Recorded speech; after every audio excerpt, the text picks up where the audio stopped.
ماہ رمضان المبارک میں خواتین گھر میں کس طرح تراویح کی نماز ادا کریں؟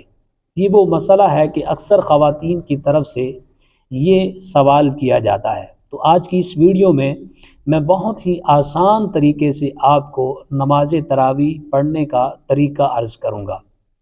سب سے پہلے خواتین کو چاہیے کہ وہ عشاء کی نماز ادا کریں، یعنی 4 فرض ادا کرنے کے بعد آپ 2 رکعت نماز سنت ادا کریں۔ اگر 2 رکعت کے بعد آپ نفل پڑھنا چاہیں تو بہت اچھا ہے، اگر نفل نہ بھی پڑھیں تو نماز ہو جائے گی۔ اس کے بعد آپ نے 20 رکعت نماز تراویح کی نیت کرنی ہے۔ اور نیت کیسے کرنی ہے؟ آپ نے 2 رکعت کر کے نماز تراویح ادا کرنی ہے۔ نیت اس طرح کرے کہ 2 رکعت نماز تراویح، بندگی خدا کی، منہ طرف قبلہ شریف کی، اللہ اکبر۔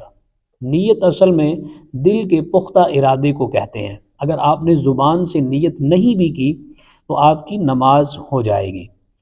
دوسری بات، آپ نے 2 کر کے نماز تراویح ادا کرنی ہے، یعنی 2 رکعت پڑھنی ہے۔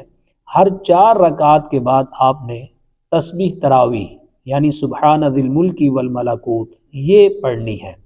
اگر آپ کو نہیں آتی تو آپ دیکھ کر پڑھ لیجئے، اگر دیکھ کر بھی نہیں پڑھ سکتی تو یہ ضروری نہیں ہے، آپ نے کچھ دیر بیٹھنا ہے اور آپ اس میں کوئی بھی تسبیح پڑھ سکتی ہیں۔ سبحان اللہ کا ورد کر لیجئے، الحمدللہ پڑھ لیجئے، اللہ اکبر پڑھ لیجئے، استغفر اللہ پڑھ لیجئے، یا اور بھی کوئی آپ کو دعا آتی ہے تو آپ وہ پڑھ لیجئے۔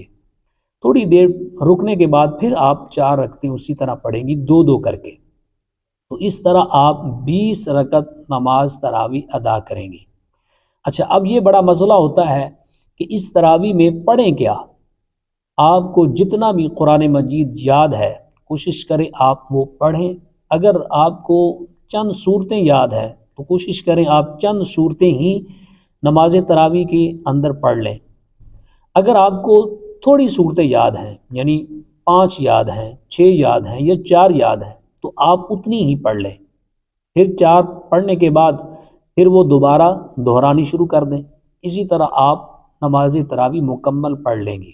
اس میں ایک بات کا خیال ضرور رکھنا ہے کہ جو سورت پہلے ہے اس کو پہلے پڑھنا ہے، جو سورت قرآن مجید کی ترتیب کے لحاظ سے بعد میں ہے اس کو بعد میں ہی پڑھنا ہے، یعنی ترتیب آپ نے الٹ نہیں کرنی، ترتیب قائم رکھتے ہوئے آپ نے صورتیں پڑھنی ہے۔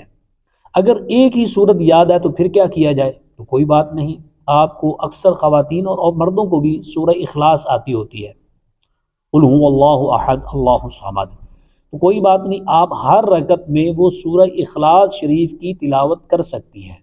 آپ سورہ اخلاص شریف پڑھتے جائیں ایک مرتبہ تو آپ نماز تراویح مکمل کرتے جائیں۔ تو اس طرح آپ گھر میں آسانی کے ساتھ نماز تراویح ادا کر سکتی ہیں۔ امید ہے کہ آپ کو یہ بات سمجھ میں آ گئی ہوگی۔